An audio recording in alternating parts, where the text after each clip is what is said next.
This is 1 in 44, a presentation of Anderson Center for Autism. 1 in 44 is a weekly show devoted to autism spectrum disorder. Good morning and welcome to 1 in 44, the weekly talk show on topics related to autism spectrum disorder. I'm your host, Eliza Bozensky, Chief Development Officer at Anderson Center for Autism. And this morning I am speaking with Tracy-Ann Samuels and her husband, Jamiyl Samuels, about the amazingly sensational kids in your life and that you write about and impact in all sorts of ways. So Tracy-Ann and Jamiyl, thanks for being with us. Thank you. Thanks for having us. Really appreciate it. Absolutely. Well, you're located just a little south of Anderson, fellow New Yorkers. So it's nice to have you. Sometimes I interview people who are, especially this time of year, who are like in a tropical location, and I get very jealous. So we are all sitting here enjoying, March weather in New York. Let me jump right in, though, and ask you to talk a little bit about each of yourselves and your background, maybe your family a little bit, and then we'll get into your business and what you're doing with the amazingly sensational kids. So Tracy-Ann, you want to start us off? Yes, I do. I'm Tracy-Ann Samuels. I am a social worker for 22 years. I love working with children and families, and I just felt that there was a need in our community to bring about awareness about autism, especially for children of color, because we're 5 times more likely not to be diagnosed timely.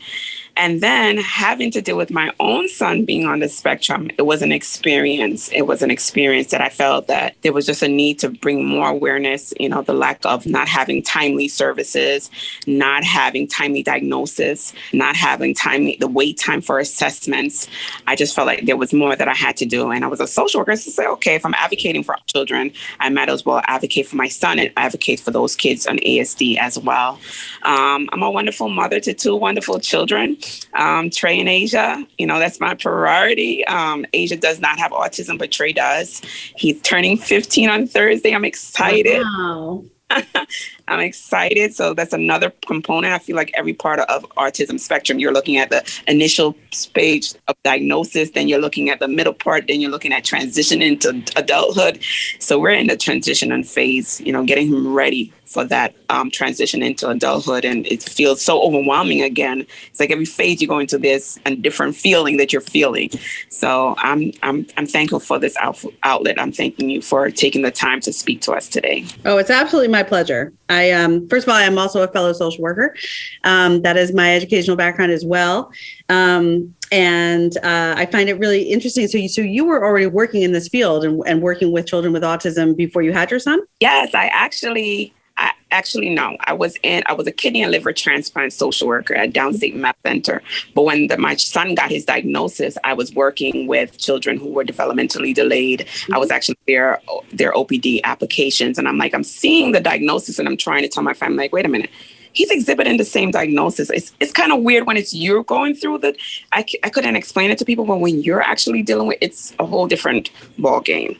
Yeah, but I would think that your perspective now from 2 different places with it probably has double the impact when you're talking to other moms, other dads, siblings who are maybe learning of a new diagnosis or going through whatever part of the journey they're on. So I always really want to thank especially parents who make choices, because you made a choice to share your story and Trey's story and Asia's story and with the public, and I think that takes courage, and so I appreciate that on behalf of certainly the folks here at Anderson. We always try to recognize what people are doing that has an impact for families. So thank you for that introduction. I'm going to come back to you, Tracy-Ann, in a minute with a bunch of follow-ups about all things you shared. But Jamiyl, you're here too. Why don't you tell us a little bit about yourself? Hi, I'm Jamiyl Samuels. I am a writer. I am the husband of Tracy-Ann. I went to school for English and media arts with a concentration in screenwriting. So I was always creative, writing stories and screenplays. But unlike Tracy-Ann, I had no idea what to look for in someone that was autistic. I had no idea my son was on the spectrum at all. Mm-hmm. Growing up, I was quiet. I was a quiet child in school. I didn't talk to kids really until the 3rd grade. So I saw all that in my son. So I thought that that's what he was going through. Just put him in school, give him a little time, and, he'll gravitate towards other kids. But when, I missed all the signs. I'm not ashamed to say it now. I didn't know what to look for. I didn't know so I was in denial. And, I was part of the group that, shut down Tracy-Ann's sign. She was like, something's wrong with him. Something's wrong. And I always said, no, he's quiet. He'll grow out of it. But as he got diagnosed, I became more educated and saw that, I missed a lot of the signs, and like, okay, if I can see it, there's other people that are going through the same thing. So we decided to use my creative talents and put forth, a book, the first children's book. It started out as a chapter book, but we decided what Tracy-Ann said, a picture book would have more of an impact on people. So we put out the children's book. We got an illustrator to draw, the manuscript, and we put out The Amazingly Awesome Imani in 2018.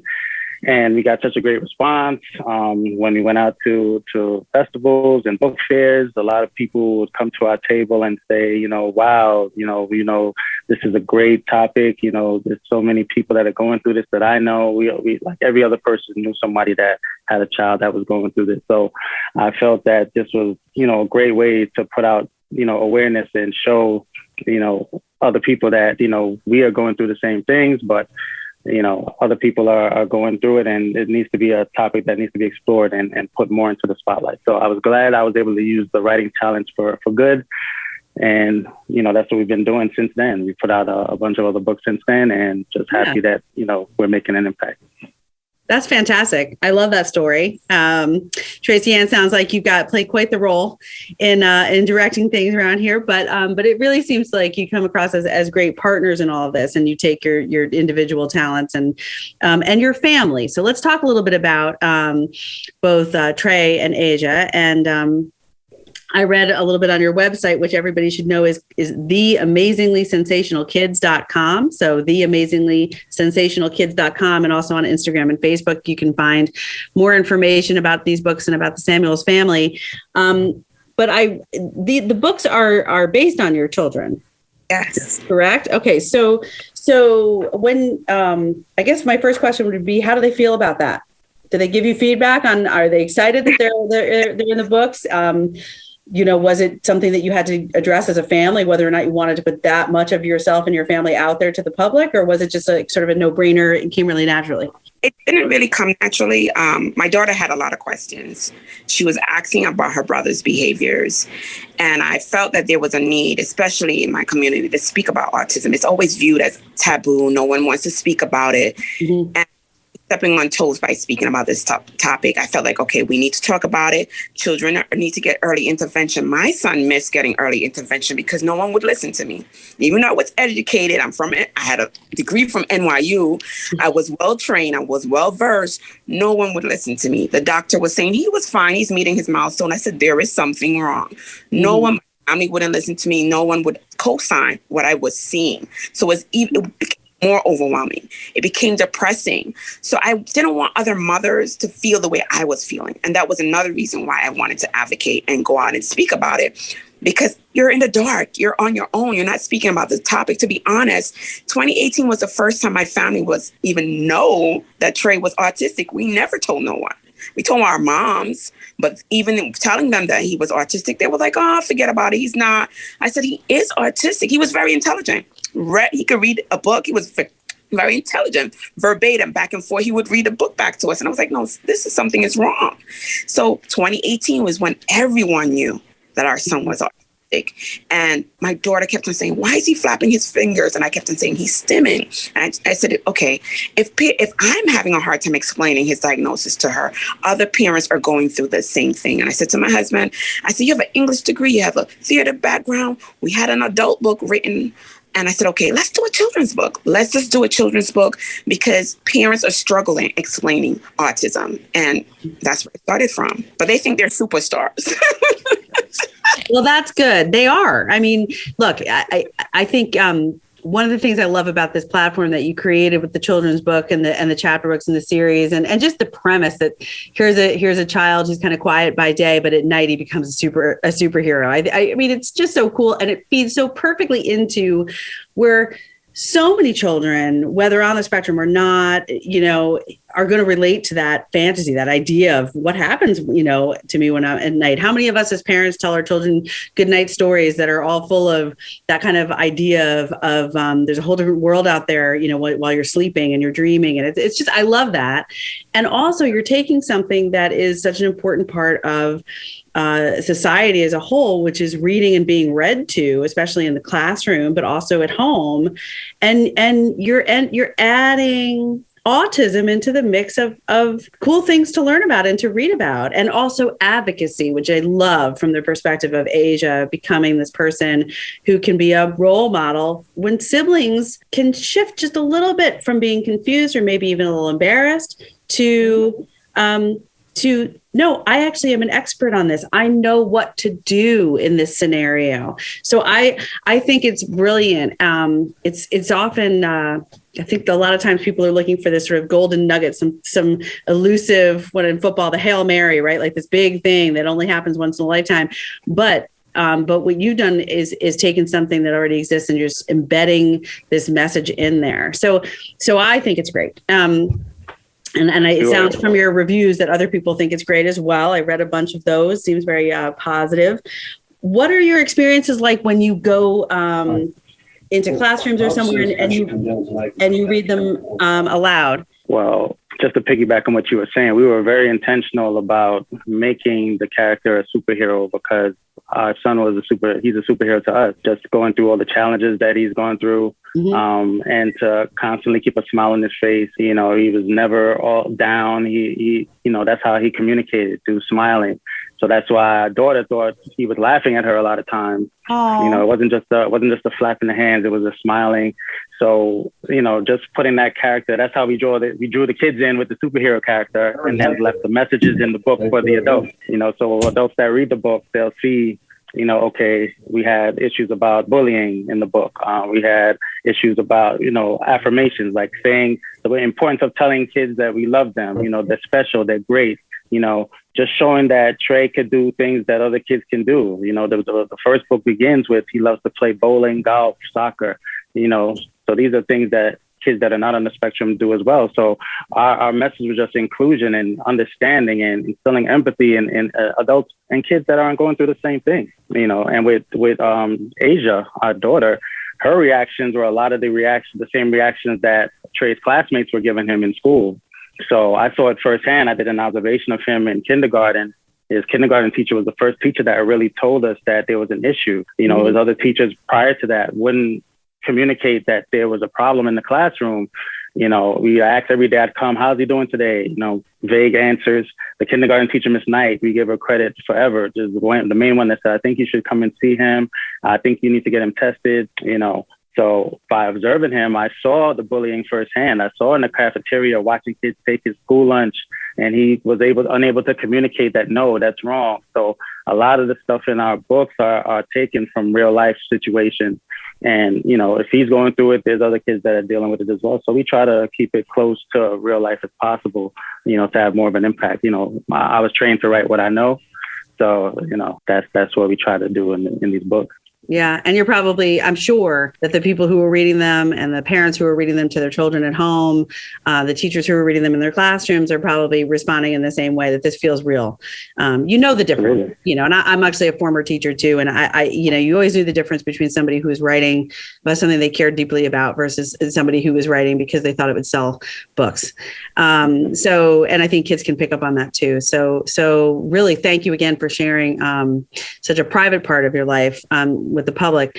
We're going to take a short break, but when we come back, I'm hoping we can dive into some of what Tracy-Ann started by talking about, which is some of the disparities that you personally sounds like experienced, in terms of people in your community. And by that, I think you mean people of color who are getting diagnosed maybe at a different rate, different pace than others. And, that's something that I think I'd love to hear your thoughts on, why that might be happening and what else can be done to bring that further to light. So we'll come back. We'll get a little bit more into that. And then maybe a little couple excerpts or little stories from the books to get people excited to get them on their shelves.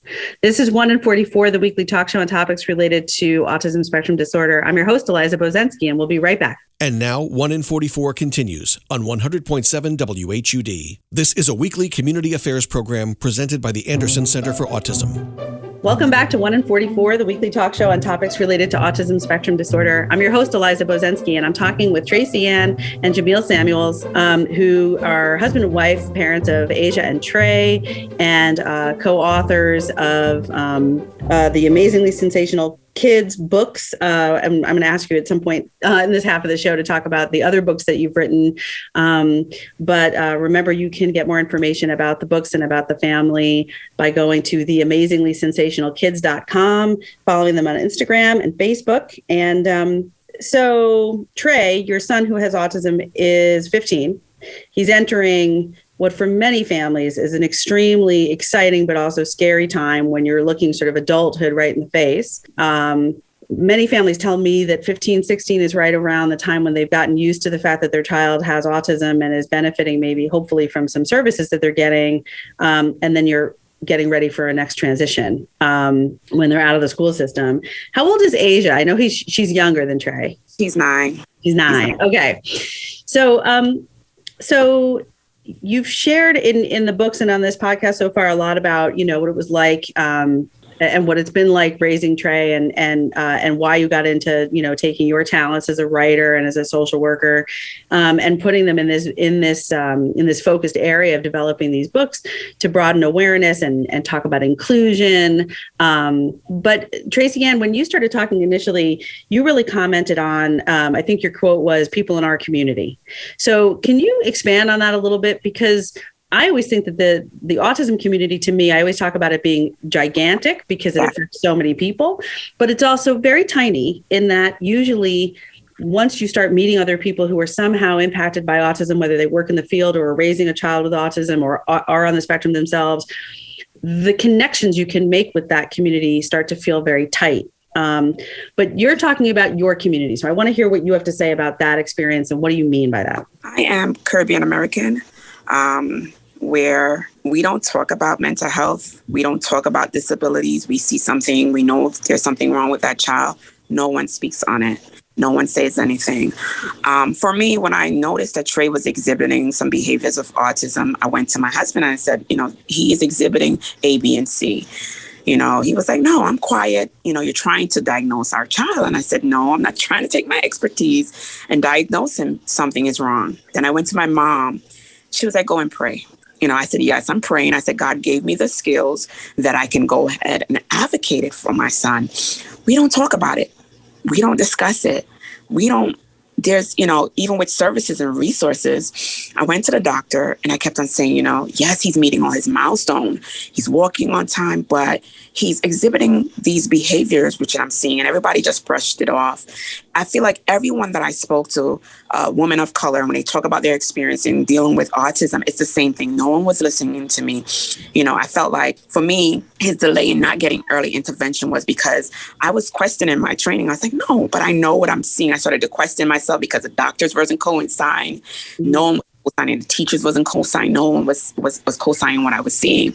And as my husband said, Miss Knight, God bless her heart.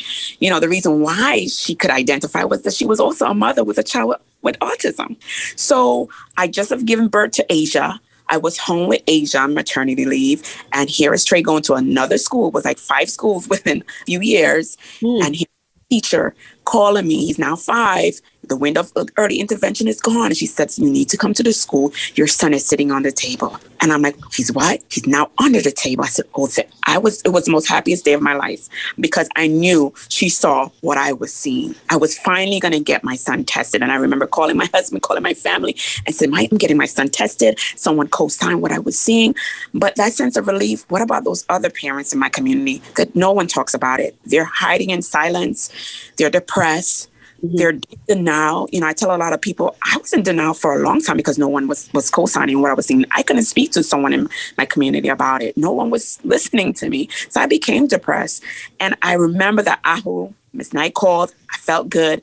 I went and got him assessed. It took us a while, but I felt good. And I kept on saying, well, you know what? what I thought my son is going to be, I've got to mourn that child. And that's what I say to other mothers. You have to mourn that child that you thought you was getting. I gave you an even better gift, because there's no way I would have been doing advocacy and I'm on a radio podcast. I've never saw that. Well, I'm a very quiet person, but I'm an advocate. And I'm like, oh my God, God has changed my whole life.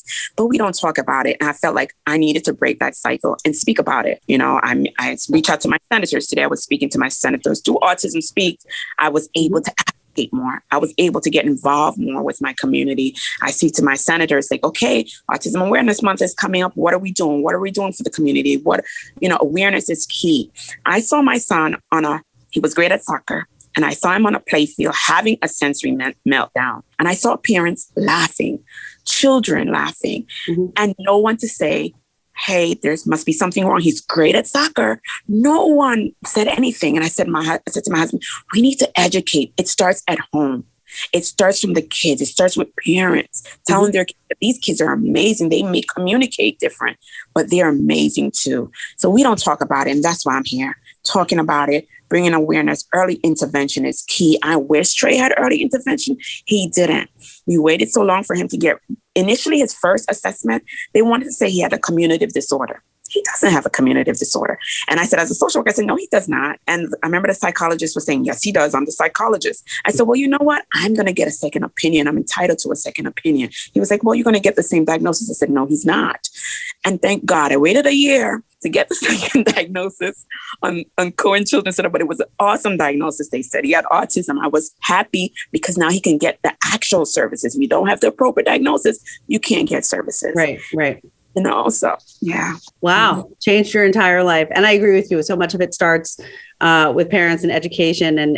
But you may have never seen yourself on a podcast, but you're darn good at it. So you can probably do this again. And I also find that, the advocates, right? I mean, parents are the best advocates. So I certainly hope that you continue to share your story and share your experiences. And I think you touched on a really important aspect too, which is, you were out there looking for somebody to kind of recognize that there was truth to what you were seeing as a mom, and a mom and somebody with a background in that area. However, there's also that need to take a moment and say, okay, things are going to change. So, it seems like a big mix of emotions, I think, at the time.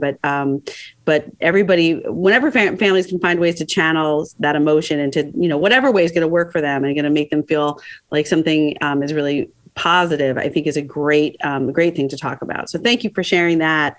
I read something, Jamiyl, on the website that Trey loves music and has found a way to express himself through music. And that picture looked like maybe it was a couple of years old. I don't know if it was very recent, but is he still into music? And what is his life like these days? Absolutely. Music actually helped him to open up a lot more. At the beginning of his journey, his diagnosis, we tried to find a lot of things to get him to open up, to engage. Our goal was to actually get him to communicate with others, get socially active. So that's why we put him in sports. But we found that, music was the key that opened him up, because a lot of times when he got into middle school, we were getting a lot of calls from his teachers saying that he was still just being disruptive. He was tapping on the table, banging on the desk. We realized he was hearing music in his head.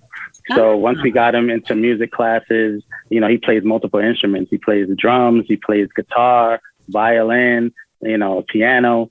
So once he started getting those music lessons and playing the music, he was able to open up a lot more, and the banging stopped in school because he was able to communicate through the music. That's fantastic. How cool is that? I love that. So what are your plans? I know we're probably going to not even have enough time now to go over all the books, but on the website, again, the amazinglysensationalkids.com, you can look for yourselves to see all the different books that are available and how to order them.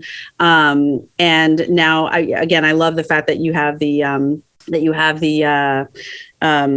adventures, the Amani adventures, right? The superhero adventures, but also Amazing Adventures of Awesome Amani. Yes. Yes. Thank you for that. The Amazing Adventures of Awesome Amani.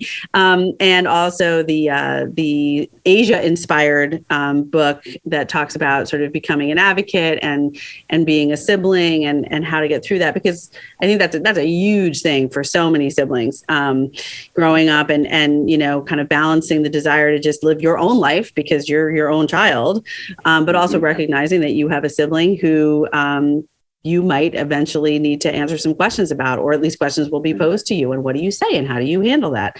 So I think that's great. But what are your future plans? Do you want to write more? Are you focused now on really getting Trey through the next couple of years in terms of adulthood? Where are you all in this? Well, we have an awesome book that I know is coming out that parents could relate to. Jamiyl is dropping a book about fatherhood and autism. I'm really excited about it. It should be by April. I'm praying that it's dropped. I'm excited about that. We do have a lot of different books that we're writing. Trey, we're helping him to transition. Trey wants to do music for the rest of his life. So we're trying to figure out where can he fit in? Does he want to do like a certification? We're just working on different things, his communication skills, his social skills. He thinks he's a cool guy.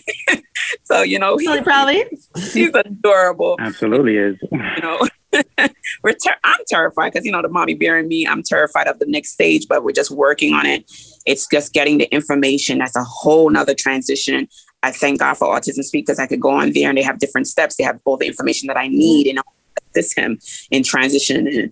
And that's why I go out there and advocate, because I want them to be an asset to society. I want them to be an asset to society. I want our government to say, okay, they can learn as other kids too. They may learn differently, but they can be an asset. Let's give them an opportunity. Give them an opportunity to have summer jobs. I'm advocating for that. That's one of my dream things, that they will have little summer jobs, even if they can file one paper, but give them a chance. Give them a chance. That's what I'm advocating about. But I know Trey's going to do great things, and he's going to become an advocate as too for other kids on the spectrum, and Asia too as well. She's an amazing big sister. It took her a long time to really understand. I didn't want Asia to feel like she's stuck and she has to be responsible for him. I want her to live her life. I want her to thrive. Mm-hmm. That's why we're advocating for Trey to have his own and to be independent. But I want her to thrive. I want her to live. I want her to not be worried that she's going to be left with a burden. And that's why we're here. Yeah, as my wife said, I'm putting out the book on fatherhood. It's talking about the whole journey that we discussed of me initially being in denial, worrying about the legacy, the heir to the throne syndrome, and then coming to the grips with the diagnosis of autism. It really pulls back the layers of my thought process and how my wife and I clashed on trying to figure out what was going on with him. So I feel it's really important because a lot of, as you said, we put out work that we hope will impact a lot of other parents that are going through the same things. We also want to expand on the Amani series. We hope to get a television series, a cartoon series in the future, toys. We see it expanding and growing. He's dropping another book this year as well. First time since 2019. He's been the star of his own book. Jitters and Fear came out. He hasn't been in his own book, so we plan to put out another book. His first time visiting a new dentist. So, we talk about oral hygiene and sensory issues that come along with that. So that's the next book. Asia, we want to bring Sandy back. Her book was such, a lot of people underestimate the power of that book. That's our favorite book because it talks about the sibling perspective and just her growing and learning the information and gaining that empathy and being able to apply that to her own classroom and her own classmates who's also on the spectrum. That's very important. That spectrum from going from not understanding to understanding what's going on with her brother and being able to share that information. And she's been inspired too. She's writing her own books as well. So, we want to put that out as well.